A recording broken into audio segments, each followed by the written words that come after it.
Alhamdulillah wa sallallahu wa sallam ala rasulillah Muhammad bin Abdullah wa ala alihi wa sahbihi wa wala wa ba'd. Ọpẹ́ ni fún Ọlọ́run bá tí ó ṣe wá ní mùsùlùmí, tó wá ń ṣe wá ní mùsùlùmí tí ń ṣe súnnà Nabi Muhammad sallallahu alaihi wasallam. Ta Nabi sọ pé ní alaykum bi sunnati, súnnà mi dọwọ́ yín, sunnatul khulafa'ir rashidin al-mahdiyyin, súnnà àwọn àrólé mi ẹni mọ̀nà tó ti mọ̀nà ó dọwọ́ yín. Ọlọ́run bẹ̀ lọ́wọ́n bá àpàdà sábúrú tí ó ní mú àṣẹ súnnà náà ma kọlọ̀n kúmọ̀ ẹ̀gá rẹ̀. So àwọn khulafa Nabi ar-rashidun àwọn náà ni mẹ́rin tamọ̀, Abubakar, Umar, Uthman àti Ali, tí ó yẹ pé ní tí ẹnìkan ó bá ṣe kànú wọn gẹ́gẹ́ bí tàfà máa ń sọ yóò jẹ́ Umar ibn al-Aziz. So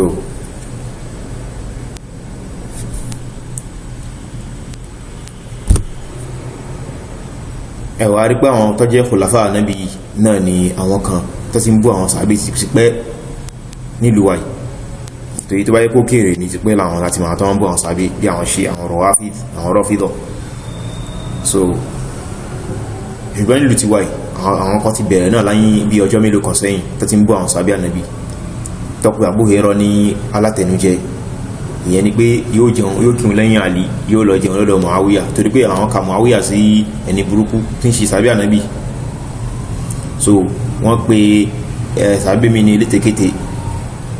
wọ́n pe Sahabe mi ní Anas kọlọ́pọ̀ ní létekete ni, wọ́n pe Sahabe mi ní dẹ̀ndẹ̀wò rẹ̀.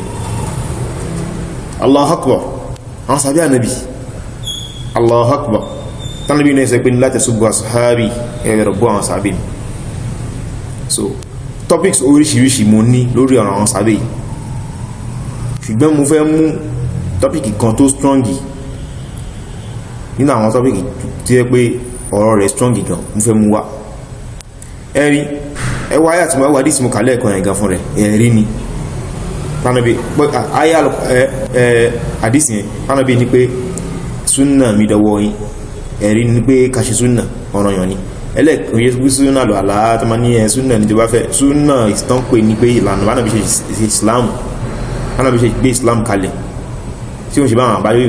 àwọn àbá tó ń ṣe, ìyẹn là ń sọ. So wípé súnnà ti bí yẹn mọ̀sùnúnù mọ̀ndúbù ni, so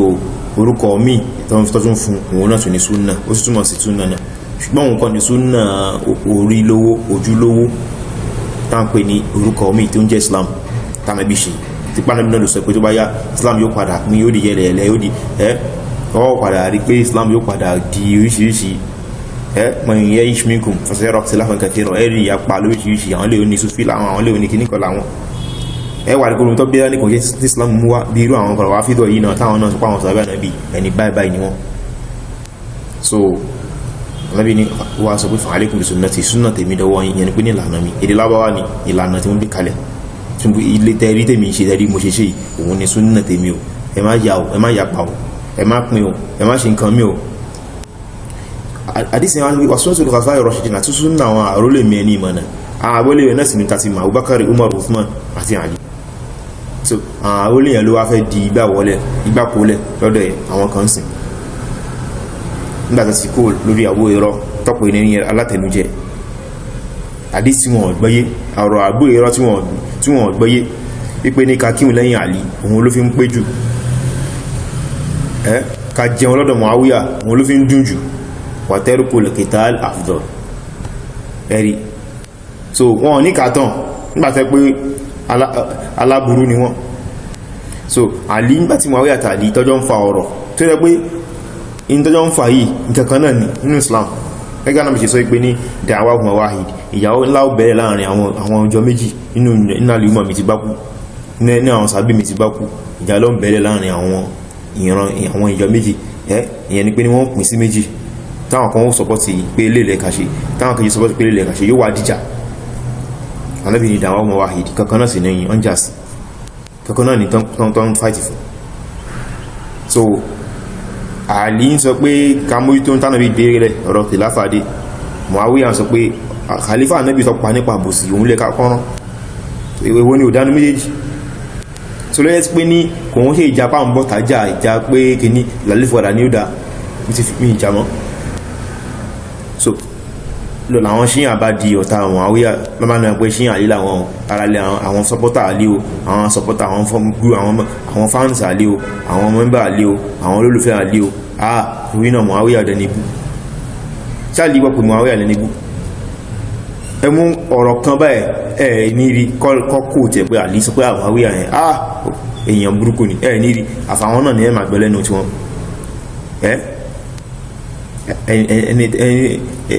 ẹni tẹ́ntorí rẹ̀ wọnú náà tẹ́fẹ́ sórí ibú yìí kò máa lọ́wọ́ sí tẹ́ǹṣe kò máa mọ̀ yín ríkẹ̀ so àdíkan ni àdíkẹ̀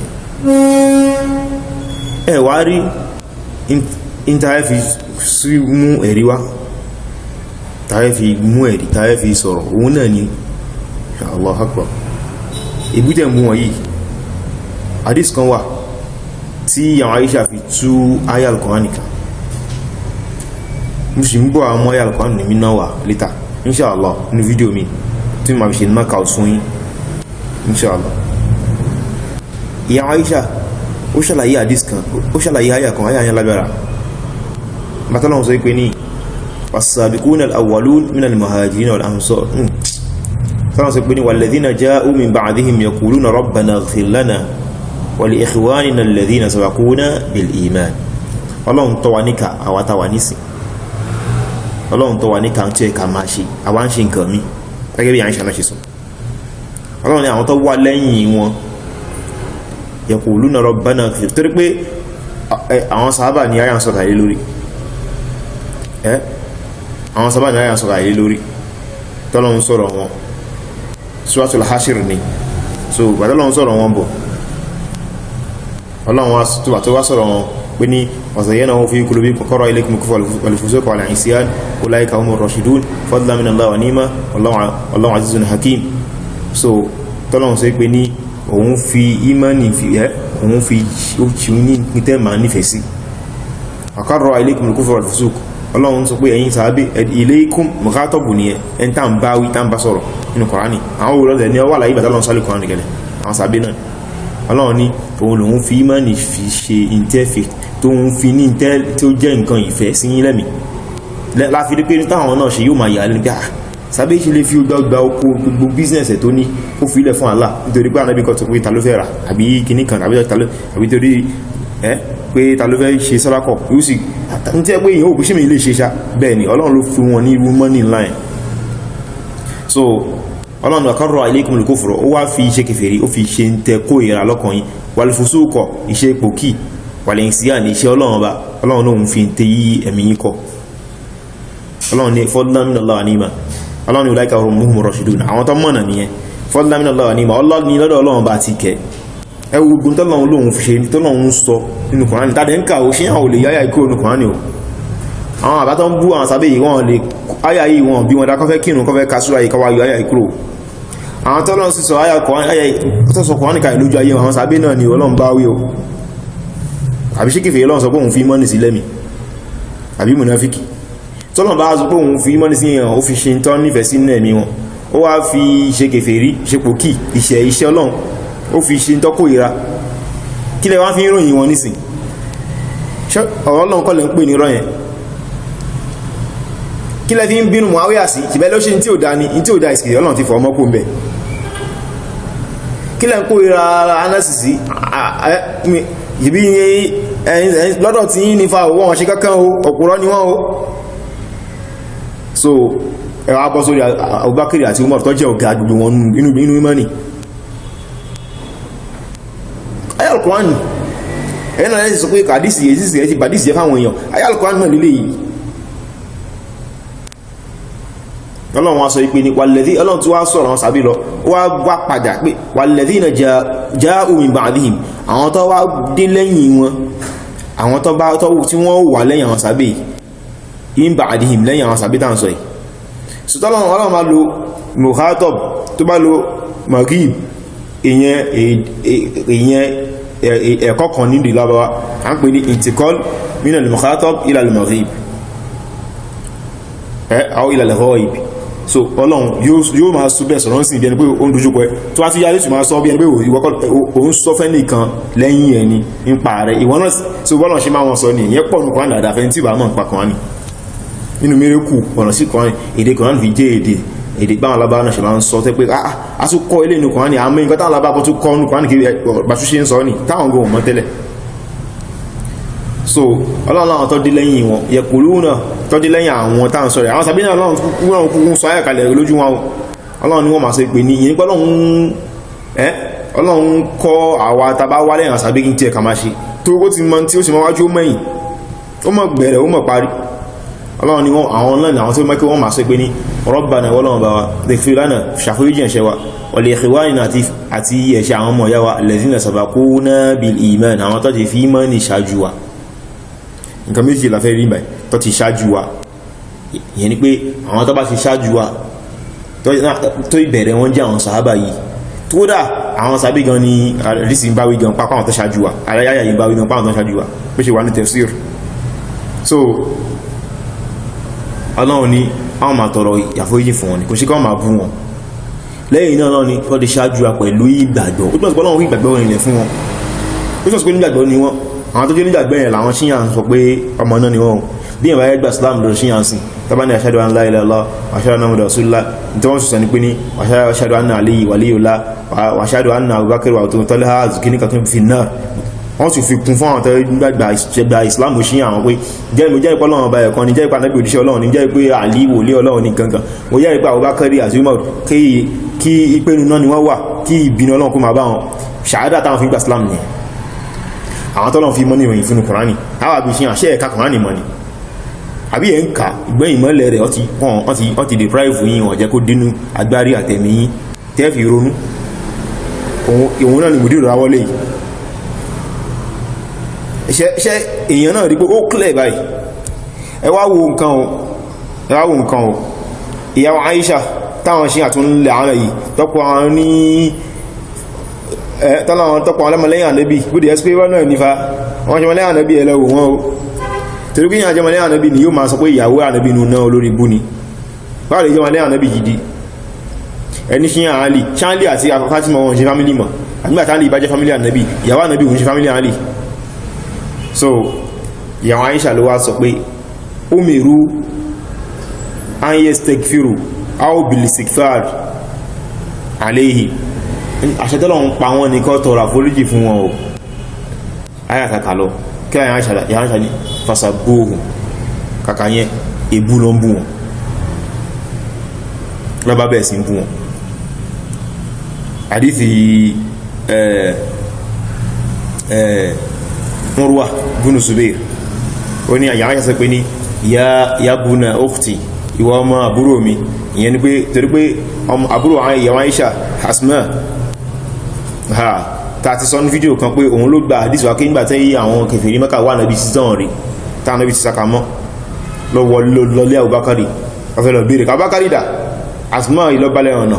Abubakari dà mí mọ́ tó wà ìgbà títí ìbínú tí Abuja lè fi gba ojú tó gba etí Asma báyìí ṣé ènìyàn etí ẹ̀dẹ́ rẹ̀ ó dẹ̀ jábọ́ níbi tí ó lédé so ẹ̀rí kan tún nìyẹn àti mú wá àwákàrí kọlùwà ní kòtò ẹ̀ẹ̀ka àdísì ẹ̀ẹ̀ka mọ̀ní ẹ̀ẹ̀wà mọ̀ní so Asma ẹ̀ ló wá bí oún wà lẹ́yìn tó bí Abdullah fún Zubair so òun ìyàwó Aisha ṣe fẹ́ràn àwọn ọmọ ẹ̀ púpọ̀ ọmọ àbúrò rẹ̀ so òun ló wá ń sọ pé ní ìwọ ọmọ àbúrò mi ọ̀pọ̀ àwọn aláṣẹ kọtọrọ àforíjì fáwọn sàbẹ́ ni èébú lọ ń bú wọn àyínà ìgbọ́rọ̀ Allahu Akbar torí náà kọ́lọ̀ kó dákùn kí ó má ṣì wà lọ́nà kó má jẹ́ kàwà náà tó má ṣì náà lẹ́yìn ìgbà tí a tí ìmọ̀nà ti kílẹ̀ sí yàn báyìí so gbẹ̀yìn tẹ́ máa ń jẹ́ pé kò sí tó bá wí náà bàbá láyége bàbá ní kíní kan tí ẹ pé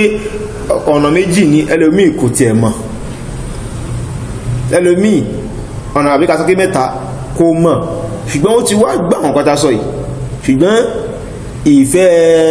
àwọn àbá yìí náà kò wọ́n tó fẹ́ dà wọ́n sí ohun ọ̀rọ̀ tẹ̀ kò tún wá wọ́ọ̀sì tó ẹnjẹ́ pé òun náà ó tẹ̀ tí gbọ́gbogbo ẹ̀ ó mọ̀ ó ti ka ogun wọ́n ti sọ fún